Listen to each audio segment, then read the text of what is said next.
and to maintain all human life, and let's do it now. You, of course, have been a great ally and encouragement to us in what you've done in the United States Senate on issues like abortion. And I'd like to spend a few moments discussing here some of the special hearings that you spearheaded in a number of the committees subcommittees that you have headed up. For example, in March of 2004, in the Senate Commerce Science Subcommittee, you had a hearing on examining the impact of abortion on women. Let's talk a little bit about that. What was your goal in calling a hearing like that? Well, it was to put the scientific data underneath the clear idea and thought I had heard from a number of women who have had abortions that said this hurt them. And that in every abortion, like people have been saying for years, there are at least two victims. There's one dead and one wounded. And I think there are actually many more victims that are involved. But the wounded one is the woman that's involved in an abortion. And I had heard from a number of different female activists about the impact, the negative impact of abortion on them.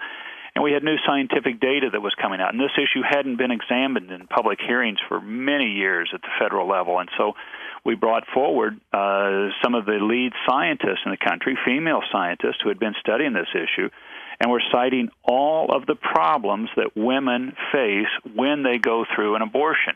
And they're being told, women are, that, well, just give us the information, we can decide. So we wanted to put forward more of the health and the psychological health, or impact on the psychological health, or lack of health psychologically on the woman that takes place in abortion. And that's what we heard at that hearing. And it was condemning testimony. And then the other side that is saying there's no impact on women were there to testify as well. And yet all the data they cited was well over 20 years old and was not fresh. And they really don't even want to know that abortion impacts women.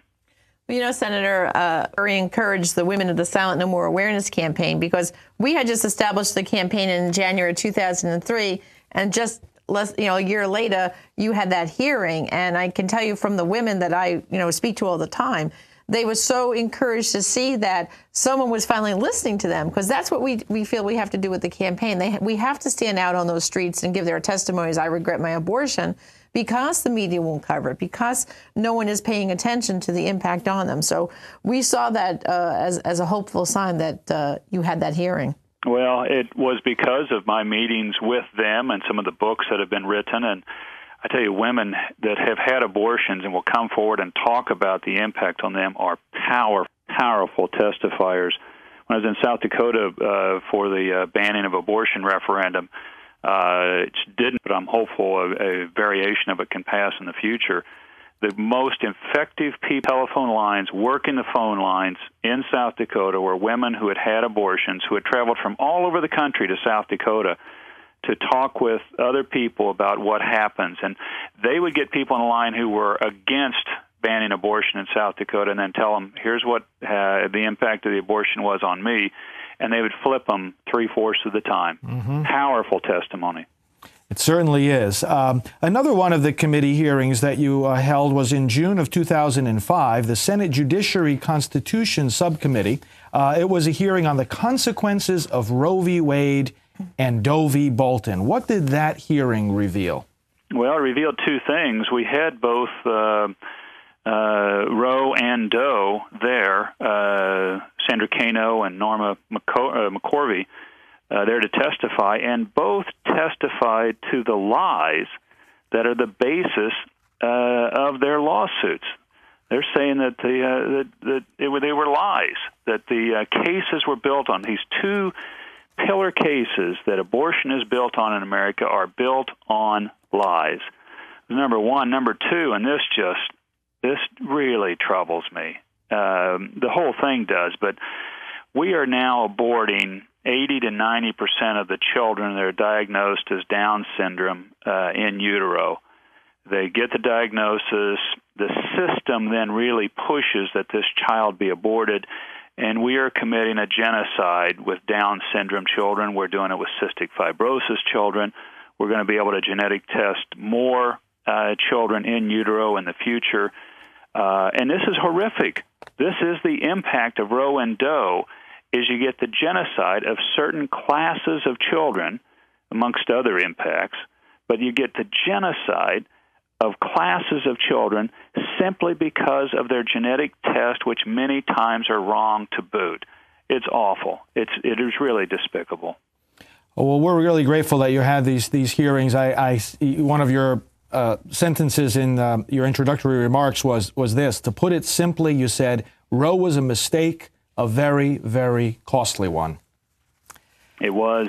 It is. It remains that way. It's impacted us and the rest of the world. If the United States is the moral leader of the world, and if we lose our voice on a topic so important as this one, it has a huge impact negatively around the world. Senator, in May of 2006, you also held a hearing in the Judiciary Constitution Subcommittee of the Senate on the consequences of legalized assisted suicide and euthanasia. And this is really a primary problem we face today, isn't it? It really is. And I think you're going to see with the new Democrat Congress that this sort of topic's starting to seep into more places. It's a new front that the people that are opposed to life are opening up. And what we're seeing is that in other countries that have embraced this ethic or lack of ethic, that you should be able to take your own life at any point in time that you decide or choose to, that you start getting a lot of people taunted, pushed, cajoled into taking their own life. And in 3/4 of the cases, they are depressed, and they're really struggling more with depression than the need for assisted suicide. And Frank, I am really concerned about that particular topic expanding rapidly in this country as it started to expand in Europe. Mm-hmm.